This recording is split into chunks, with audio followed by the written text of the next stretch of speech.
Bonsoir, mesdames, messieurs, vous êtes sur Live TV, vous le savez, les jeudis soirs. Nous avions l'habitude de vous retrouver dans la suite du Grand Talk, mais aujourd'hui, c'est une toute nouvelle programmation dans un tout nouveau décor. C'est bien évidemment votre émission Sans langue de bois. Je suis très heureux de vous retrouver pour une autre encore aventure, une mini-aventure en tout cas, dans ce nouveau joli décor.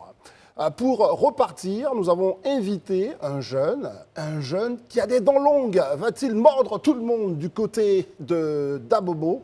Eh bien, c'est la question que beaucoup se posent. Mais finalement, il a des ambitions. Il veut évidemment les mettre en évidence dans cette belle commune d'Abobo. Il est avec nous, c'est Israël Guébo. Bonsoir Israël. Bonsoir André. Très heureux Israël de vous recevoir. Merci vous pour êtes l'invitation. jeune, vous avez une ambition, c'est de diriger ou en tout cas de vous engager un peu plus dans la commune d'Abobo qui vous est chère. Mais beaucoup se disent, mais enfin Israël, il nous a un tout petit peu, c'est un roublard comme les vieux politiciens. Il était venu tout gentil, il faisait des actions, le grand frère Israël, mais en fait il cherchait le pouvoir. Pas systématiquement, non. Et nos actions étaient surtout guidées parce que nous sommes des enfants d'Abobo. Je suis un fils d'Abobo. Il était important pour nous d'apporter notre contribution. Quand vous avez une commune qui vous a abrité, qui vous a hébergé, qui vous a vu grandir, vous avez un devoir de reconnaissance vis-à-vis de cette commune-là. Et donc, ce devoir de reconnaissance se manifestait et se manifeste toujours par notre action, notre appui au développement local de cette commune-là. Donc, oui, et après, bien entendu, avec l'appui des populations, avec la demande des populations, on va un peu plus loin pour participer à la gouvernance locale. Et le mot est lâché, développement local, mais quand même, on se dit, ça reste de la politique classique. Que vient chercher Israël Guébo dans ce long politique et parfois on dit dans ce marigot politique? Ça reste surtout une action de développement. Vous savez très bien que gagner la mairie, être à la tête de la mairie, c'est vraiment aller dans l'action communautaire, c'est aller dans l'action de développement sur le terrain, répondre aux questions des populations, répondre aux besoins des populations. Donc c'est surtout ça avant de parler après de politique. Avant de parler de politique, il faut parler d'engagement auprès d'une population. Au fond, c'est quoi la base de l'engagement? Vous l'avez évoqué plus ou moins, mais qu'est-ce qui fonde votre engagement? Quelles sont les observations que vous avez pu faire de la vie, de la gestion locale d'Abobo précisément? Plusieurs choses. Premièrement, l'image d'Abobo était cornée depuis longtemps. Elle était cornée, Abobo est désignée comme la capitale des microbes, comme la capitale des gangsters, ainsi de suite. Cette image n'est pas systématiquement vraie. Donnez-moi une seule capitale au monde où tout est parfait. Même les plus grandes villes qu'on connaît dans le monde ont leur côté sombre.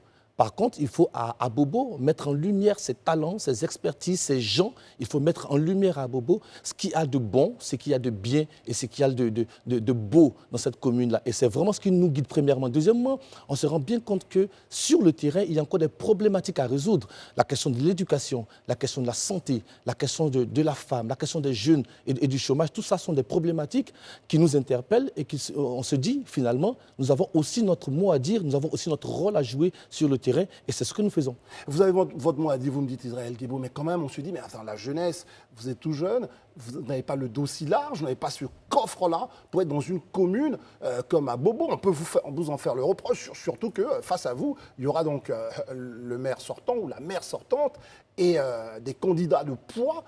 On sait que le Front populaire aujourd'hui, le PPACI, il y a aussi quand même une base forte. Le RHDP, ça va être quand même compliqué. C'est pas un peu une aventure un peu trop lourde pour les épaules? Non, pas du tout. La première chose qui nous guide, André, et je peux le dire sans sourciller, sans complexe, la première chose qui nous guide, c'est quel est notre apport en tant que citoyen? Quelle est notre contribution à ce développement local-là? Comme je le dis toujours, la question de la mairie est une question collégiale, est une question communautaire. Il faut regarder qu'est-ce qu'on peut apporter. Oui, autour de nous, en face de nous, il y a certainement d'autres personnes qui sont peut-être là depuis longtemps ou qui ont été là aussi. Mais le temps aussi est venu pour nous, en tant que jeunes, de prendre le relais, de prendre notre bâton de pèlerin. La vieille personne quittée, c'est ça? Non, pas du tout. C'est une action collégiale, ce que je dis. Et donc, nous, en tant que jeunes, vous savez que le président de la République a désigné l'année 2023 comme l'année de la jeunesse. Oui. Nous n'allons pas faire mentir le chef de l'État. Nous allons y aller, saisir ce message, ce mouvement, cette dynamique-là, et y aller sur le terrain. Bien entendu, il s'agira pour les populations de choisir qui serait le meilleur candidat et d'y aller. Mais pour y aller, vous avez dit qu'il faut être sur le terrain, cette mobilisation de la base. beaucoup peuvent penser, mais est-ce qu'il n'a pas l'expérience? Est-ce que là, il a pu mobiliser durant l'enrôlement? C'est tout ça, toute cette pratique du terrain. On va dire qu'Israël Glebo, peut-être, il a des longues, mais elles ne sont pas complètement bien ciselées. Ça, on peut se poser la question. Ben, c'est une question légitime dans tous les cas. Les faits sont que depuis 6 ans maintenant, nous sommes sur le terrain, aux côtés des populations, jour et nuit. Nous avons sillonné tous les quartiers d'Abidjan, d'Abobo. Nous avons envoyé des bénévoles sur le terrain. Nous sommes allés voir les populations pour leur demander ce dont elles ont besoin au quotidien. Et sur cette base-là, nous avons construit notre offre de développement. Et c'est ce que nous allons proposer prochainement à ces populations. Parce que c'est important, c'est essentiel qu'elles soient impliquées, qu'elles soient intégrées, qu'elles soient comprises et que leurs besoins soient pris en compte dans cette aventure-là. Donc oui, nous n'arrivons pas comme ça de nulle part. Nous avons construit systématiquement sur le terrain, nous avons agi sur le terrain. Par cette construction, il y a bien sûr Abobo Connexion. Parlons-en un moment. Évidemment, vous l'avez dit tout à l'heure, il y a cette question de l'image. J'allais vous dire, mais peut-être que vous êtes aussi responsable, mais il se trouve que vous avez mis en place Abobo Connexion. C'est quoi cette idée Abobo Connexion? C'est parti d'un projet. C'est parti d'un projet à la base, c'était d'aller vers les populations, demander ce dont elles ont besoin. Parce que le constat, c'est que parfois, on dessine des projets pour les populations et ces projets-là ne sont pas en adéquation avec la vie réelle et les besoins des populations. Il fallait donc connecter ce que veulent les populations avec de vrais projets. Nous avons envoyé près de 200 bénévoles sur le terrain. Nous avons sillonné tous les quartiers. Nous avons recueilli les avis et aussi leurs solutions. Parce qu'il ne s'agit pas seulement pour les populations de dénoncer ce qui ne va pas, mais il faut également leur demander ce qu'elles proposent. Donc nous avons recueilli tout ça pour faire Abobo Connexion. Alors, Abobo Connexion, c'est connecter les populations, les besoins des populations au projet, mais également connecter Abobo au reste du monde. Parce qu'il faut créer de l'attractivité, une attractivité sociale, une attractivité culturelle, mais également une attractivité économique. Donc Abobo Connexion, c'est vraiment connecter Abobo au reste du monde. Connecter Abobo au reste du monde, pour réussir tout ça, il a fallu quand même solliciter quelques personnalités, dont sans doute la mairie et d'autres acteurs. Mais aujourd'hui, ils doivent se sentir un peu... permettez-moi l'expression, un peu trompé, parce que le jeu d'Israël, oui, moi j'aime les abobolais, je viens, je n'ai aucune ambition. Aujourd'hui, ils vous voient à visage découvert, André, et ça ne va pas être facile. Ce n'est pas un jeu, André. Oui. Je suis totalement responsable de ce que j'ai fait et de l'action que j'ai faite sur le assumez. terrain. Et je l'assume totalement. Ce n'est pas un jeu. Je suis un abobolais de cœur, d'âme et d'esprit. Je suis convaincu que l'action que je fais sur le terrain, c'est une action citoyenne, une action responsable. On ne peut pas habiter un quartier, on ne peut pas venir d'un quartier et ne pas s'engager. Mais les autorités actuelles peuvent piquer un peu la mouche, se dire qu'il est venu nous voir, on l'a aidé à mettre en place son concept, mais finalement, il veut nous piquer notre place. Bah non, on n'a pas forcément... C'est ça aussi. On n'a pas forcément été aidé par les autorités. Ça a été quoi votre collaboration avec la mairie, avec les... Nous avons par moments sollicité la mairie sur certaines actions. On n'a pas forcément eu toujours la réponse, mais bon, on peut le comprendre. Nous sommes allés. Notre approche a plutôt été aussi d'aller surtout vers les populations, de les impliquer dans les différents projets, de les impliquer dans notre dynamique, parce que c'est elles et avec elles que nous devons développer la commune d'Abobo. C'est avec ces populations qu'il faut faire tout ça, vous dites, mais on se demande quelle force Israël Guébo va-t-il déployer face à ces candidats-là? Parlons-en. Comment vous pensez face à ces candidats qui ont une machine politique derrière eux? D'un côté, RHDP, vous le savez, Candia Camara. De l'autre côté, PPACI, on sait pendant longtemps, ils avaient donc la députation. Et puis, il y a quand même Téfour et bien d'autres. Quels seront les atouts d'Israël face à ces candidats-là? Je suis très lucide quant à l'environnement politique à Abobo. Je suis très lucide, mais nous arrivons avec un bilan. Nous arrivons avec des actions menées sur le terrain. Je vais vous donner quelques exemples. Sur le plan de l'éducation, nous avons fait de la réhabilitation des écoles. Nous avons construit des bibliothèques à Abobo. Nous avons construit des centres d'éducation sociaux. Nous avons équipé des élèves et des étudiants en fourniture scolaire. C'est aujourd'hui près de 5 000 élèves et étudiants qui ont été impactés. Si je prends dans le domaine de la santé, c'est près de 15 000 personnes qu'on a accompagnées. Certains observateurs vous diront, mais pourquoi il ne reste pas là-bas dans tout ce qui est social? C'est bien bon, il veut venir faire de la politique. Mais oui, parce qu'à un moment donné, André, il y a des dimensions qui demandent, il y a des actions qui demandent que vous soyez au cœur du système, au cœur de la prise de décisions politiques pour aller beaucoup plus vite, pour aller beaucoup plus loin et pour aller beaucoup plus fort. Donc oui, en tant que citoyen, on a fait une partie. Maintenant, l'autre partie demande que nous soyons dans la mairie et que nous apportons notre vision, que nous la communiquions et qu'elle entraîne vraiment ce mouvement-là. Est-ce que vous avez été dissuadé par quelques personnes déjà qui ont pu vous approcher pour vous dire, bon, Israël, non, n'y allez pas, vous savez, ça peut être compliqué de se lancer comme ça dans la commune la plus peuplée quand même du pays. Écoute, c'est vrai que dans l'ensemble... Sans langue de bois. Oui, dans l'ensemble, les populations ont plutôt bien accueilli ma candidature. Mais c'est vrai qu'il y a quelques personnes qui craignent, qui se disent, écoutez, vous allez dans un marigot, vous allez vous noyer. Mais ça fait partie, ces craintes font partie de la vie. Je suis très lucide sur le fait que ça ne sera pas facile. Je veux dire, nous arrivons sur un terrain qui est déjà occupé, mais il faut y aller.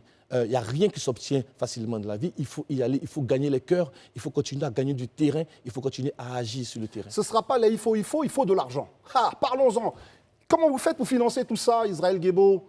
Mais André, c'est aussi avec l'appui de nos partenaires, Ouais. ici ou à l'étranger. Sur les projets que nous déployons, c'est vraiment, j'ai envie de dire, un apport collaboratif. On va chercher des partenaires à l'extérieur, on va chercher des partenaires en interne, et même à Abobo, et aussi auprès des populations. Quand, par exemple, vous organisez une manifestation et qu'une dame apporte sa chaise ou loue une bâche, c'est une contribution qu'elle fait. Donc, ça sera vraiment une contribution de tout le monde pour accompagner ce mouvement-là. N'oublions pas que notre action, notre posture, c'est que nous devons être dans une action inclusive, collégiale et communautaire qui embrasse tout le monde. Ça ressemble un peu quand même à votre programme de société. Je vois donc la question de la participation, un programme participatif, tout ça. Quelle va être finalement, on va dire, la politique d'Israël Guébo, si on doit la qualifier en 2-3 mots, politique économique, sociale, locale, ça va être quoi? Ça va être une politique participative. Ça veut dire qu'à chaque échelle de décision, à chaque échelle d'action, il faudra impliquer les populations, à la fois dans la conception des projets, dans le déroulé des projets, mais aussi dans le suivi. Il faut une transparence, il faut que les populations puissent interroger l'essence, la quintessence des différents projets. Il faut que les populations puissent se demander est-ce que c'est nécessaire et puissent, in fine, réclamer un bilan. Donc, ça sera vraiment une politique participative. Mais là, on peut vous reprocher, on va dire, mais finalement, qu'est-ce qu'il veut proposer? Il attend les idées de la population. Où sont ces idées? Et on va vous dire, mais finalement, vous allez être en otage par vos électeurs. Non, alors qu'il faut que vous portiez la politique. Est-ce que ça ne peut pas être un reproche? Il y a une vision. C'est laquelle? Partagez-les-moi. Il y a une vision. La vision, c'est de faire d'Abobo une commune attractive. Très bien. Ensuite, n'oublions pas que cette commune-là, il y a des gens qui y vivent. Et ces personnes-là ont aussi un ressenti, ont aussi des besoins et ont envie de contribuer à leur façon. Donc, il faut aller vers elles. On ne peut pas décider une politique locale pour des personnes sans les impliquer. Et c'est ça notre démarche. Vous pensez que ça n'a pas été suffisamment fait? Parlons un peu, commençons à critiquer un peu ce qui est là. Aujourd'hui, vous pensez que les différents quartiers d'Abobo, cette dynamique population, n'est pas suffisamment associée? Les retours qu'on a en tout cas d'elles, c'est que sur certaines décisions, sur certains projets, elles n'ont pas été associées. Elles ont d'autres priorités. Par exemple, certaines disent non, on a besoin d'adduction en eau, on a besoin d'électricité, on a besoin que les rues dans nos quartiers soient faites. C'est vrai que les grandes voies sont en travaux, mais on a besoin à côté de chez nous qu'il y ait du bitume. Donc, ces populations-là ont des priorités qu'elles souhaitent être prises en compte. Vous êtes le maire demain à Abobo, vous êtes le dépositaire de l'éducation nationale, de la petite enfance, etc. Est-ce que vous avez une idée, comme ça, d'ores et déjà, de ce que vous avez envie de faire des écoles primaires et des collèges d'Abobo? On a commencé à le faire et on va le poursuivre. Parce que la question de l'éducation, c'est une question transversale. Elle va toucher à la fois les jeunes, les femmes, les enfants, et elle va englober plusieurs axes d'intervention. Au niveau des femmes, par exemple, on a fait de l'alphabétisation. C'est près de 300 femmes qui ont appris à lire et à écrire, et on espère atteindre le cap de 1000. Au niveau des jeunes particulièrement, on fait de la formation, on fait de la réorientation, de la réqualification. Donc la question de l'éducation, elle n'est pas seulement pour la petite enfance, elle n'est pas seulement pour l'école primaire, elle n'est pas seulement pour l'université, elle va embraser plusieurs couches de la société à Abobo. Quel projet, selon vous, puisqu'on parle d'économie, Abobo est connu comme la commune des transporteurs, etc. Quel projet économique vous avez pensé ou imaginé qui pourrait, pour vous, convenir ou mettre en évidence l'image dynamique d'un point de vue économique d'Abobo? N'oublions pas qu'à Abobo, à Abidjan, le marché le moins cher. Ouais. Vous savez, les gens viennent de partout pour aller à Abobo. Et d'ailleurs, je dis toujours que quand c'est pour venir faire le marché à Abobo, personne n'a peur. Et donc, le marché d'Abobo doit être ce vivier-là pour les populations d'Abidjan, il faut qu'ils soient redynamisés, il faut qu'ils soient reconstruits, il faut qu'ils soient rebâtis, il faut qu'ils soient réorganisés, il faut que les mamans qui vont au marché soient en sécurité, il faut qu'elles soient dans des conditions, et il faut que les produits qui sortent du marché d'Abobo soient des bons produits, et il faut que ce marché-là crée une sorte d'écosystème économique qui va englober à la fois de la formation, de l'insertion des jeunes, de la culture, ainsi de suite. Donc, ce projet-là, c'est l'un parmi tant d'autres qu'il va falloir dynamiser et redynamiser. Est-ce qu'Israël Guebo, finalement, n'a pas le bon rôle? C'est bien d'être loin, de dire non, il faut faire ci, il faut faire ça. Quand même, vous profitez bien d'une situation un peu difficile, sans nous dire les difficultés de la gouvernance actuelle. Mais pour ça il y a des choses qui ne peuvent pas faire, sans doute. C'est pour ça qu'il faut y aller. Ouais. Le temps vient où on parle, le temps vient où on propose, mais aussi le temps vient où il faut prendre des décisions, il faut être au cœur de l'action. De la gouvernance locale. Et c'est ça notre mission, c'est ça notre objectif. Aller là où les décisions se prennent et contribuer justement à faire changer les choses. Année de la jeunesse, vous l'avez dit. Beaucoup de jeunes sont au chômage. Est-ce qu'on a 2-3 idées, 2-3 projets? On sait qu'il y a quand même une grosse usine qui est dans la sacherie à Abobo. Il y en a d'autres sans doute.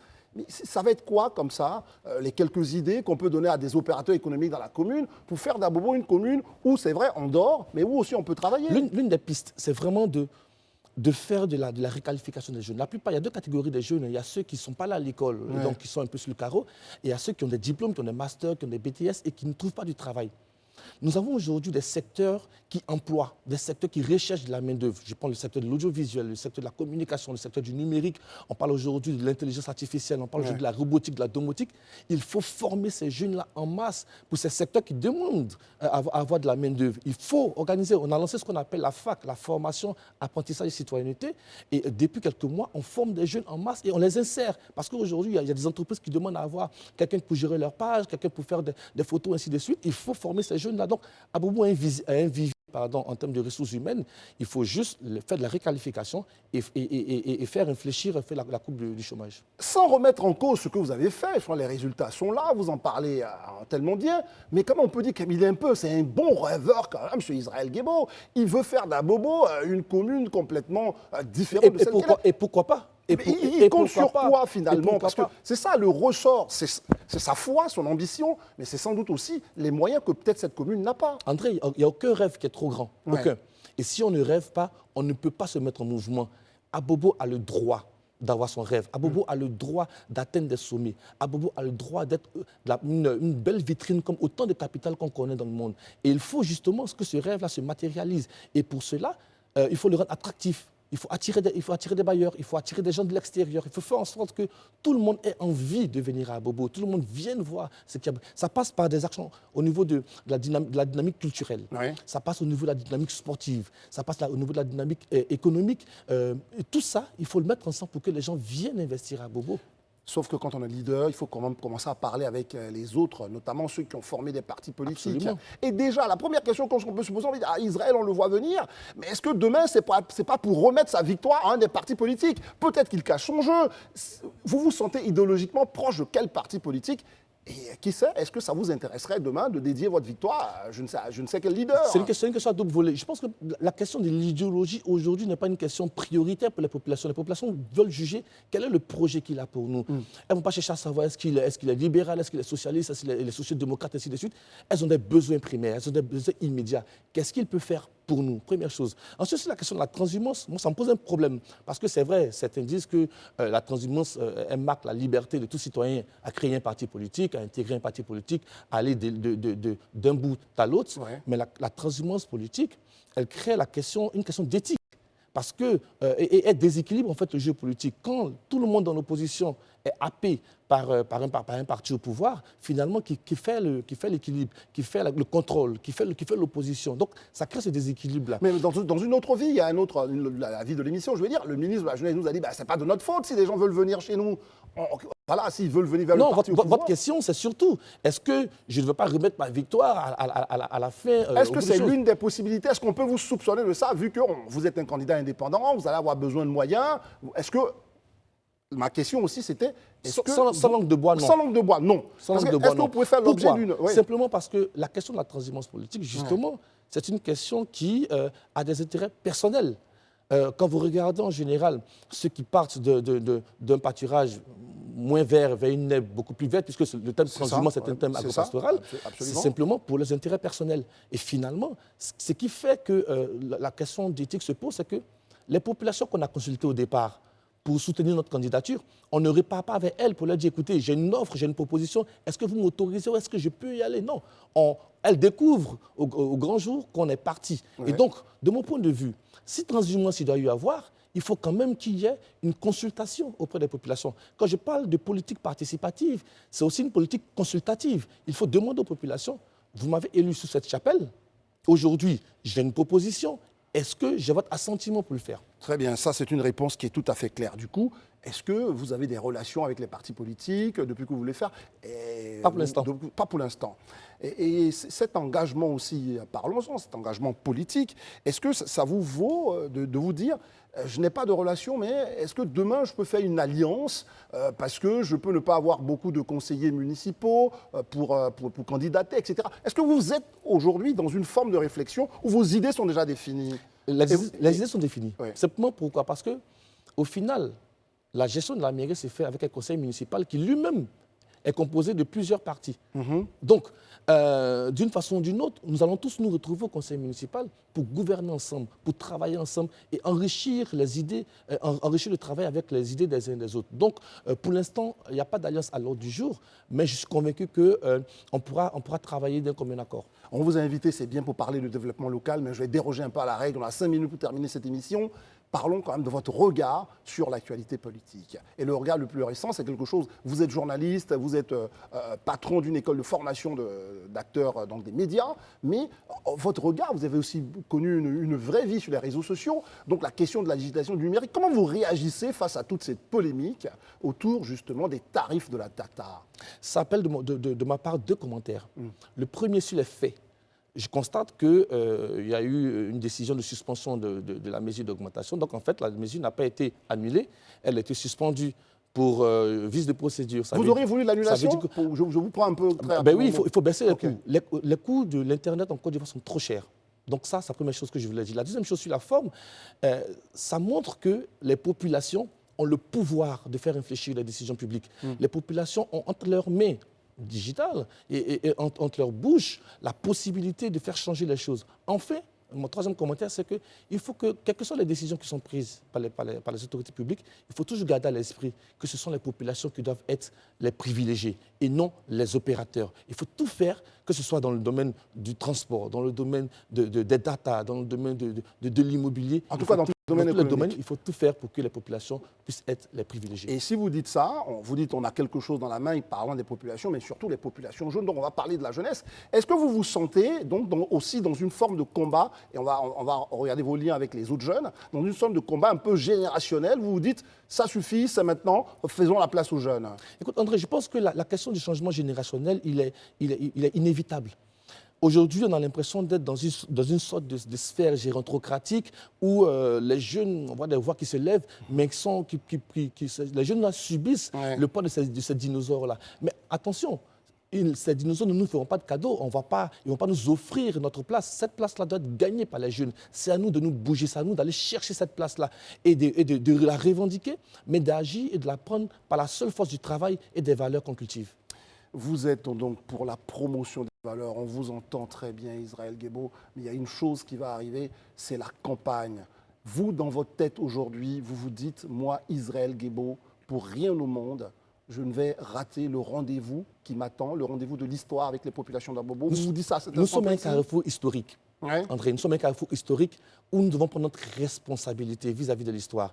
Et cette campagne-là, on sera sur le terrain, on sera dans du porte-à-porte avec les populations pour leur expliquer, pour expliciter notre programme, pour expliquer nos propositions et leur dire que de toutes les façons, il est important qu'elles soient prises en compte. Il est important que notre projet aille dans leur sens. Ce rendez-vous-là n'est pas trop tôt. D'aucuns vous diront, est-ce que vous n'avez pas encore l'opportunité d'apprendre? Vous êtes trop jeune. Je ne vais pas dire que je suis on fait un peu de jeunisme, mais est-ce que ça encore, c'est quelque chose, c'est des reproches qu'on ne va pas vous faire? On a quelques mois d'élection. André, j'ai 41 ans. Ouais. Et à 41 ans, je ne me considère pas comme trop jeune. Ouais. Sous d'autres cieux, c'était son président à 30 ans, 34 ans. Donc, c'est le moment d'agir. Et puis ensuite, l'avenir nous dira, est-ce qu'on est parti trop tôt, est-ce qu'on est parti trop tard? On regardera au soir des élections, est-ce que les populations portent les choix sur nous? Est-ce qu'on a bien fait de rester? Est-ce qu'on a bien fait de commencer? Mais on jugera plus tard. Pour l'instant, nous avons un devoir d'amorcer le changement, de commencer notre travail, et puis après, on verra. Est-ce que, pour terminer vraiment cette émission, parlant des jeunes leaders que vous voyez, il y a Jean-Luc Billon, il y a Touré Mamadou, il y en a bien d'autres dans d'autres partis, ce sont des personnes à qui vous parlez d'engagement politique, où vous vous dites, ils sont trop politiques, moi je suis un peu plus social. Non, non, pas du tout. Pas du tout. Je pense Comment vous faites vos rapports avec Alors, ces je derniers? n'ai pas particulièrement de rapport avec eux, mais je pense qu'il faut que dans les partis politiques, ces jeunes-là puissent s'exprimer. C'est ce que je disais tout à l'heure. Quand vous regardez au RHDP, Ouais. à part le président Alassane Ouattara, on ne voit personne d'autre. Quand vous regardez au PDCI, on voit la toute-puissance du président Rekonan Bédié. Quand vous regardez au PPACI, c'est le président Laurent Gbagbo. Mais il y a des jeunes qui sont dans leur entourage, qui s'expriment, mais qui ont l'impression d'être un peu étouffés. Donc, Mais il faut ces que ces personnes jeunes âgées-là reçoivent la légitimité de la jeunesse que vous voulez mobiliser. Peut-être que c'est un c'est problème exact- au niveau des jeunes de Côte d'Ivoire. C'est exactement ce que je disais dans mes propos tout à l'heure. Ouais. Ces dinosaures-là ne vont pas nous faire des cadeaux, ils vont nous offrir sur un plateau d'or notre place. Cette place doit se gagner. Elle doit se gagner dans la durée, dans le temps. Il faut prendre aussi le temps d'apprendre, de construire et de gagner notre place.